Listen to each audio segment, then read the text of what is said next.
Imefichuka, ilibaki hivi tu, yani Pantev kutua Yanga. Issue nzima iko hivi: siku chache baada ya kutambulishwa na kutua rasmi kuanza kazi ndani ya Simba, meneja mkuu wa timu hiyo Dimitar Pantev, jambo jipya limeibuka.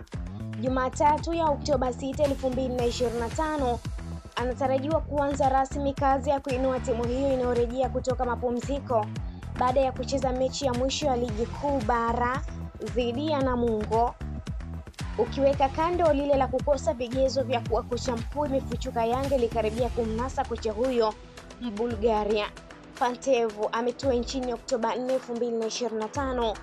2025 akitokea Gaborone United ya Botswana iliyotolewa wiki iliyopita na wekundu hao wa Msimbazi katika raundi ya kwanza ya ligi ya mabingwa Afrika, na Jumatatu anaanza kazi na kujitambulisha rasmi kwa wachezaji baada ya kufanya hivyo kwa benchi la ufundi lililosalia baada ya Fadlu Davis na wenzake kutimkia Raja Casablanca ya Morocco.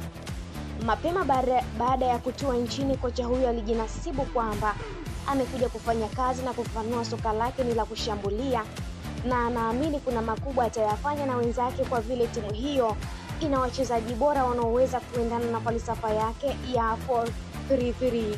Kocha huyo mwenye umri wa miaka 49 na anayetambulika kirahisi kwa kuwa na michoro mwilini mwake, yani tattoo, na kuvaa kwake hereni, ametua Msimbazi akiwa na kazi kubwa ya kurejeshea heshima timu hiyo inaosotea mataji ya ligi kuu na kombe la FA kwa msimu wa 5 sasa. Simba msimu uliopita ilifika fainali ya kombe la shirikisho Afrika na kulikosa taji mbele ya RS Berkane ya Morocco iliyoshinda kwa jumla ya mabao 3-1, kazi ambayo Dimitar Pantev atakuwa na kazi kuivusha katika ligi ya mabingwa Afrika ambayo ina rekodi ya kucheza robo fainali mara kadhaa. Issue ya Yanga ilikuwa hivi, lakini wakati kocha huyu akianza rasmi kazi leo, inaelezwa Yanga ilikuwa ikimpigia hesabu Dimitar Pantev licha ya kuwa na Romain Folz, ikiwa na lengo la kutaka kumfanya mbadala kutokana na shinikizo lililopo baada ya Mfaransa huyo kuifanya timu icheze soka lisilovutia kama zamani. Taarifa kutoka ndani ya Young Africans zimelidokeza gazeti la Mwanaspoti. Mabosi wa klabu hiyo waliwasiliana na Dimitar Pantev mara ilipomuona na Gaborone United ilipokuja kucheza na Simba Tanzania na kumuulizia uwezekano wa kumpata. Inadaiwa Young Africans ilimvamia kocha huyo baada ya kuona soka la kocha huyo wakati akiongoza Gaborone United ikipata sare ya bao 1-1 katika mechi hiyo ya marudiano ya ligi ya mabingwa Afrika. Hata hivyo, wakati Yanga inatua kwa Dimitar, kumbe kocha huyo alikuwa anasubiria tiketi ya ndege tu ili akamilishe dili lake la Simba. Young Africans pia ilikuwa inataka kupata uhakika wa vyeti vya kocha huyo, na kabla ya kutumiwa ikajulishwa tayari Simba imeshamalizana na Gaborone United katika kununua mkataba aliokuwa nao. Tulikuwa kwenye mazungumzo kweli, nadhani ni siku moja baada ya kumalizika kwa mechi ile timu ya Gaborone United na Simba. Wakati tunaongea naye kulikuwa na mambo tukitaka kujiridhisha kwanza. Unajua kocha huyu hakukaa benchi katika mechi ya kwanza kule Francistown Botswana. Hata huu mchezo wa hapa Tanzania dhidi ya Simba hakuorodheshwa kama kocha.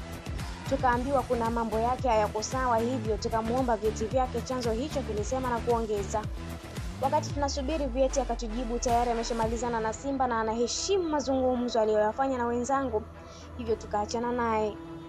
Yanga iko katika msako asiri kutafuta kocha wa kuchukua nafasi ya Romain Folz, wanayempigia hesabu kutokana na shinikizo la mashabiki, na kama itafanya hivyo itakuwa inarudia kile ilichofanya msimu uliopita ilipomtema Miguel Angel Gamondi ikiwa katika michuano, huku akiweka rekodi kadhaa.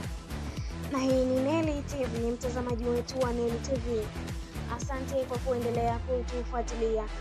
Pia usisahau kulike, kushare, kucomment pamoja na kusubscribe channel yetu ili uendelee kufurahia taarifa zetu za kimichezo kutoka ndani na nje ya mipaka ya Tanzania. Kwa taarifa zaidi na kemkem, allow notification kwa ajili ya kupata taarifa zetu pindi tunapoweka taarifa mpya kwenye channel yetu ya Neli TV, ili wa kwanza kupata taarifa za uhakika na kwa muda mwafaka.